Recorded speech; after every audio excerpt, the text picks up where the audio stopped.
Gerald Vandenburg yang telah resmi menjadi pelatih kepala timnas Indonesia U23 nampaknya akan benar-benar serius untuk bisa mematangkan teknik permainan skuad muda Indonesia untuk dipersiapkan pada level senior. Pelatih kepala timnas Indonesia U23 sekaligus asisten pelatih timnas Indonesia senior tersebut dikabarkan akan datang pada awal bulan Februari yang akan datang ke Indonesia untuk melihat talenta lokal yang berkarir di liga domestik. Dan berkat adanya kebijakan yang mengharuskan klub menurunkan para pemain muda mereka, kini tugas dari Gerald Vandenburg tidak akan terlalu sulit untuk bisa secara langsung melihat kualitas dari para pemain.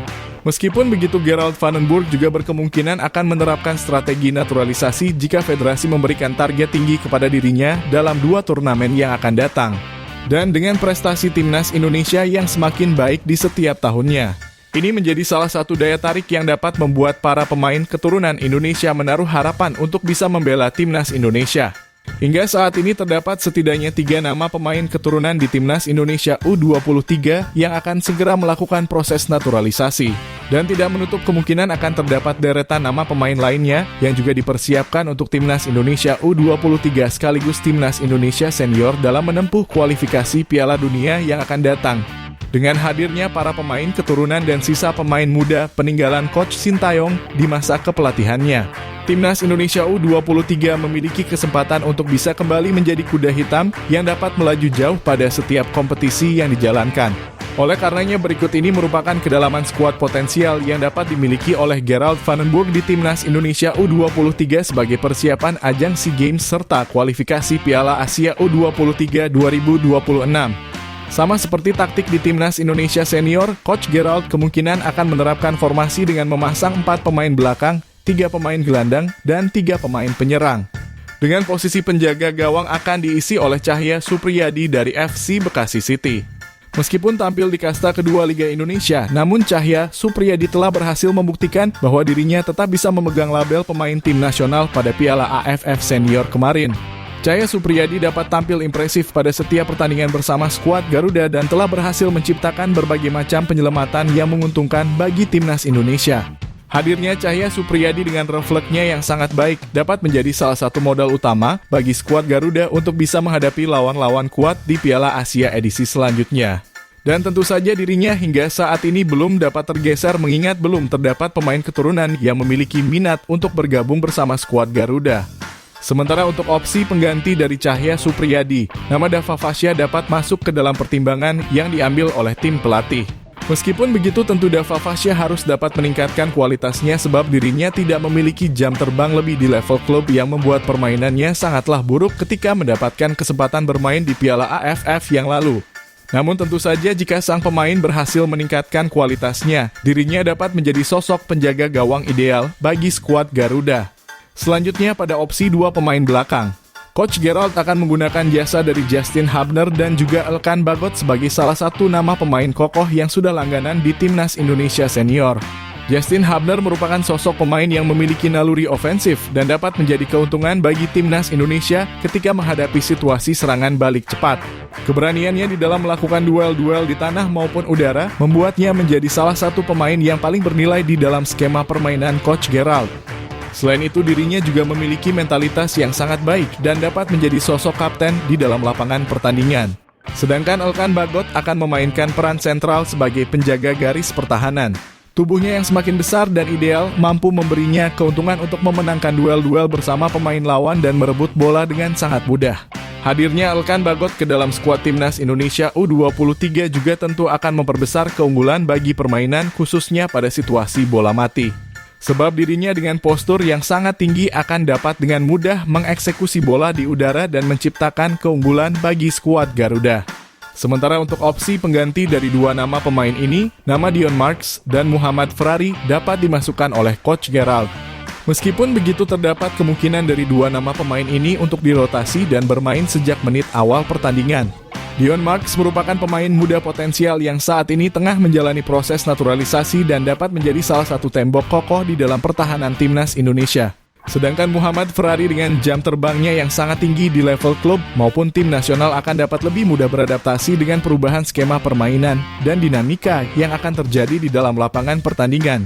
Selanjutnya pada posisi bek kanan timnas Indonesia, nama Tristan Goijer yang saat ini berpotensi untuk dinaturalisasi dapat menjadi opsi utama dari tim pelatih untuk meningkatkan pertahanan sekaligus penyerangan.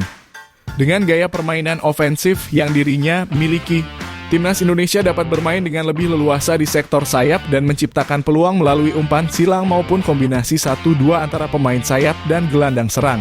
Hadirnya Tristan di dalam skuad tentu akan secara signifikan menaikkan level permainan dari para pemain di dalam lapangan. Sedangkan untuk opsi pengganti dari sang pemain, nama pemain lokal seperti Alphonse Buffon dapat dimanfaatkan oleh tim pelatih untuk menjadi opsi pelapis pada babak kedua. Alphonse Buffon merupakan salah satu pemain bertahan yang sejauh ini selalu mendapatkan menit bermain di Borneo FC. Performanya yang sangat konsisten dan dapat mengimbangi permainan di level senior pada akhirnya menjadikan dirinya salah satu pemain andalan di level klub. Selanjutnya pada posisi bek kanan, nama tim Gaypens akan masuk ke dalam skuad inti timnas Indonesia U23. Setelah sebelumnya belum ada kepastian terkait keikutsertaannya di timnas Indonesia U20 pada putaran final Piala Asia, maka sudah tentu nama sang pemain akan kembali dipersiapkan untuk bisa bergabung bersama timnas Indonesia U23. Tim Gaypens yang saat ini mulai mendapatkan menit reguler di level klub dan mendapatkan kontrak profesionalnya, tentu akan menjadi salah satu pemain kunci di dalam permainan yang akan disuguhkan oleh Coach Gerald di dalam lapangan. Sang pemain juga memiliki skill individu yang sangat baik dan memiliki kedewasaan di dalam penguasaan bola. Modal tersebut tentu akan sangat berguna untuk membangun ketenangan di sektor pertahanan dan menjaga koordinasi ketika timnas Indonesia membangun skema penyerangan. Sedangkan nama Donitri Pamungkas dapat menjadi salah satu opsi yang dapat digunakan oleh Coach Gerald di dalam kedalaman skuad yang saat ini dimiliki oleh timnas Indonesia U23. Donitri Pamungkas merupakan salah satu pemain lokal paling potensial dan memiliki skill di atas rata-rata dan koordinasi yang sangat baik di dalam lapangan. Dirinya bahkan kini menjadi kapten utama dari timnas Indonesia U20 dan juga telah mendapatkan jam terbang bersama timnas Indonesia senior di Piala AFF kemarin. Kemampuannya di dalam mengolah penguasaan bola dan mengirimkannya langsung ke kotak penalti menjadi nilai tambah yang dapat diberikan untuk efektivitas serangan dari timnas Indonesia. Selanjutnya pada opsi pemain gelandang, Coach Gerald akan menggunakan nama pemain berkualitas seperti dengan memasang nama Wilber Jardim, Ivar Jenner, dan juga Marcelino Ferdinand. Wilber Jardim yang saat ini menjadi salah satu pemain andalan dari Sao Paulo pastinya mendapatkan perhatian khusus dari Coach Gerald yang juga memiliki skill individu di atas rata-rata. Bahkan kemungkinan besar Coach Gerald benar-benar akan memoles potensi dari Wilber untuk bisa menjadi investasi jangka panjang bagi skuad Garuda. Memasangnya sebagai sosok gelandang bertahan akan sangat berguna bagi skema permainan di mana dirinya akan menjadi penghubung pertama antara lini pertahanan dan lini penyerangan.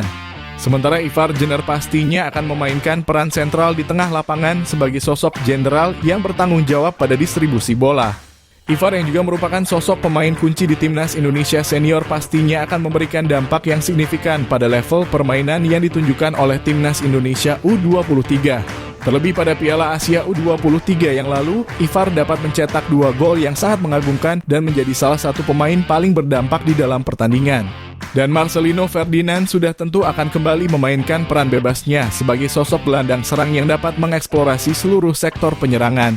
Skill serta kedewasaannya yang semakin terasa di Oxford United tentu akan menjadikan sang pemain menjadi salah satu modal kemenangan bagi skuad Garuda di bawah asuhan Coach Gerald. Selain itu, pengalaman serta jam terbangnya yang sudah sangat tinggi di level tim nasional akan membantu para pemain lainnya untuk mengikuti tempo permainan yang akan dirinya tunjukkan. Sedangkan untuk opsi pengganti dari ketiga nama pemain ini, Arkan Fikri, Raihan Hanan, dan Tony Firmansyah kemungkinan besar akan dipilih oleh Coach Gerald sebagai salah satu rotasi di dalam permainan yang akan tersaji pada 2 turnamen yang akan datang. Ketiga nama pemain ini telah menjadi salah satu pemain muda yang telah tampil reguler di setiap pekannya bersama dengan klubnya di Liga Domestik.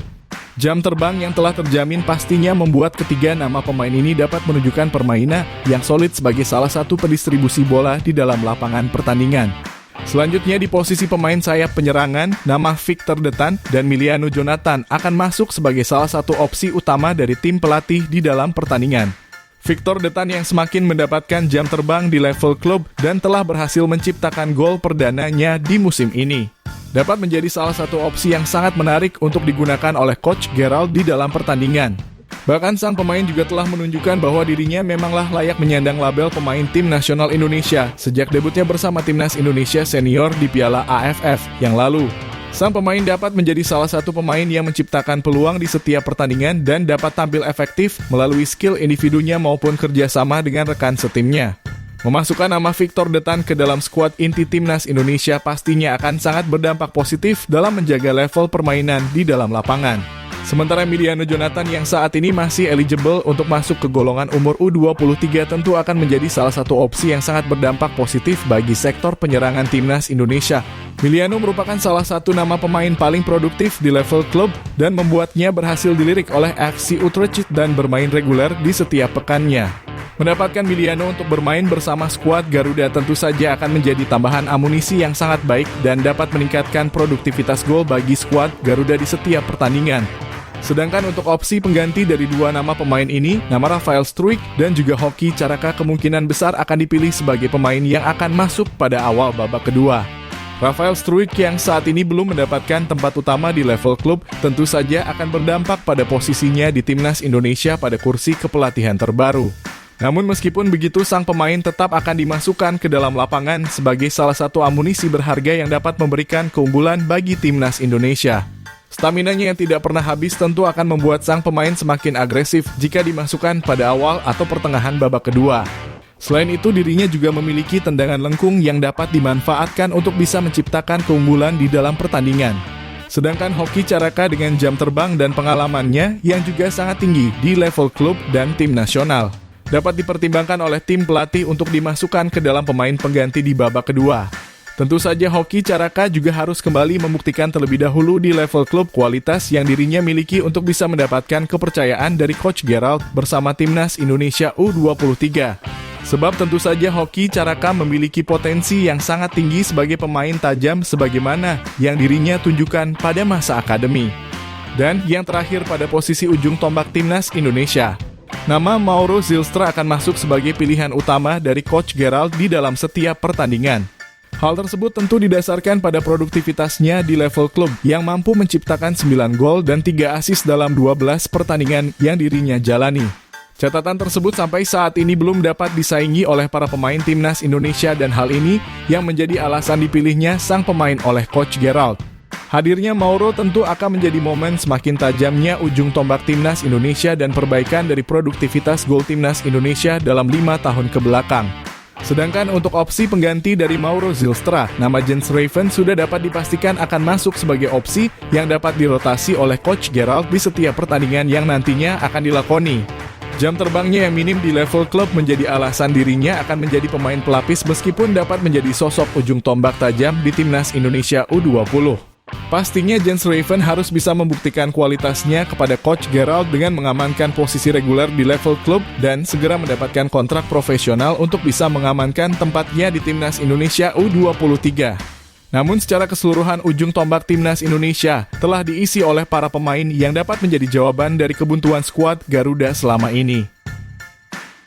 Itulah tadi merupakan kedalaman skuad potensial yang dapat dimiliki oleh Gerald Van Burg di timnas Indonesia U23 sebagai persiapan ajang SEA Games serta kualifikasi Piala Asia U23 2026. Jangan lupa tulis pendapat kalian di kolom komentar.